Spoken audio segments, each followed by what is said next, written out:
Okay, so I've been wandering around here the past, let's say, 10-20 minutes, just trying to find a place that did not have copyrighted music playing in the background. It's beautiful here in Las Vegas. It's really, really hot still. Like, we're still in the 30s. But I will admit, the place was a lot more lively and was a lot more cool at night. The lights, everything here in downtown Las Vegas, even on the Strip yesterday where we were, it was incredible.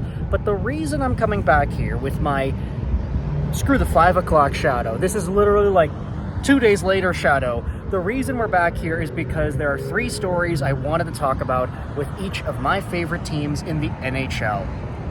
It took me a while to get out here. They were playing the Smiths in the lobby and the exterior of my hotel, and then if you walk over a block, they're playing Sinatra over there at the Mob Museum, so you can probably hear that in the background. However, I wanted to talk about 3 things, starting out with the Montreal Canadiens. Oliver Kapanen, hey, he survived. He's on the team, and he ended up making it over Josh Waugh, which, in my opinion, kind of surprised me. But when Marty St. Louis went out there and talked about how Josh Waugh has this hockey brain that's almost like a supercomputer or just a regular computer, whichever computer term that he used, it was a really good comparison, I felt, because Josh Waugh has a lot of potential, he's got a lot of capability, and he just needs to show a little bit more outside of that offensive mind. We may not have seen the best when it comes to pure work ethic and effort out of Josh Waugh, which is okay, because it means he still has room to go up from here. Meanwhile, Oliver Kapanen ended up making the team. He was like a total rocket out of a cannon. Just going, and he made some really nice plays on top of that too. Lots to like out of Oliver Kapanen and his game. I'm not surprised that he made it difficult for the Canadiens to send him down. He also was very appreciative and expressive in the media as to him getting the opportunity, and I think a lot of Canadiens fans are going to be super excited as the games go on, because when you think about the guys that are going to be replacement level, you know, Pezzetta, Oliver Kapanen are in there. Once these guys get opportunities in the lineup, it's going to be awesome to see them really do their thing in regular season games. Also, if you were thinking about just some of the extra lineups, there were a few guys placed higher up in the lineup in recent practice today that I did think were noteworthy. Yoel Armia, for example, taking the Patrik Laine spot on the second line. So I guess if you take one Finn and he's out, you got to replace him with another Finn. That's why Armia is in there. But turns out Kapanen is the guy. He makes the team. Josh Waugh gets sent down. A few other guys got sent down too, but guys that I don't really think are all too surprising. Either way, Josh Waugh, Logan Mailloux also got sent down. Jacob Dobes sent down, so not surprising there, but the Montreal Canadiens ultimately put themselves in a spot to get these moves done. Now, I also wanted to talk about the Detroit Red Wings, because the Wings, they made themselves a signing. They had signed Austin Watson to a contract after his PTO. This is the second year in a row Watson has earned an NHL job outside of the PTO he was given. Last year it was Tampa Bay. This year it's Detroit. You know how Stevie Y likes to get these Tampa Bay pickups, and it happens again for some reason. Kind of weird this time around, because Austin Watson was not a part of the Yzerman Lightning. He was a part of the Julien Brisebois Lightning. But either way, lots to like here out of the Red Wings from Austin Watson's perspective.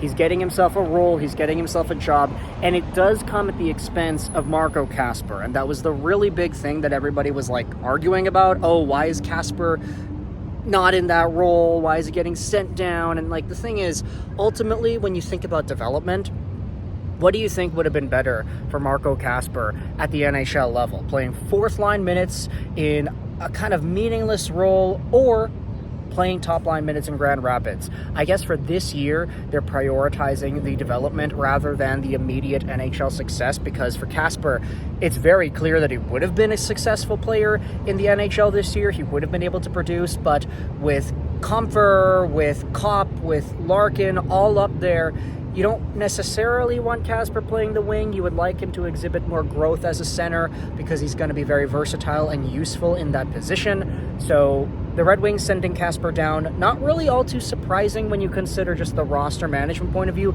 It's just really difficult to do so because he was playing so well. Austin Watson getting the contract and being that bottom six guy instead, okay, I guess it makes sense. He got the contract, good for him.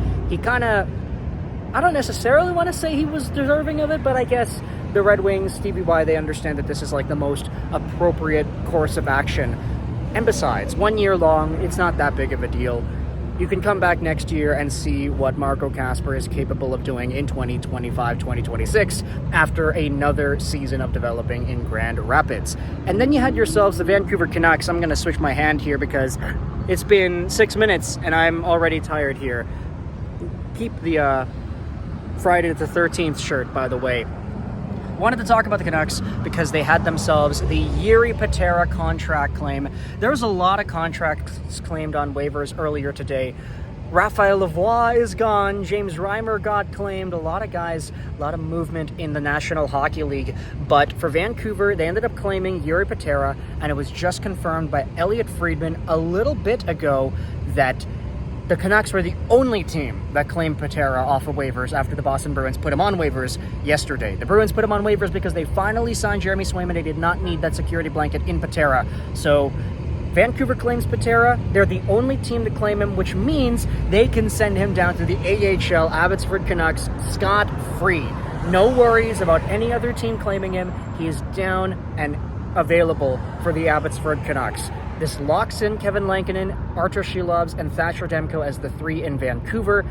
You have Jiri Patera and Nikita Tolopilo and Ty Young all there in Abbotsford. It works out very well for the Vancouver Canucks. And we already said yesterday that because Boston was the claim for Patera last time, and they were like 25th or whatever in the waiver order, there was a likely chance that no other team went out there and claimed Patera. So for Vancouver, for them to be the only team today, it makes a lot of sense. I think a lot of Canucks fans are very pleased with this result, considering the hoops and hurdles that the team was jumping through to get Patera and to get Lankinen and to get this goaltending situation figured out.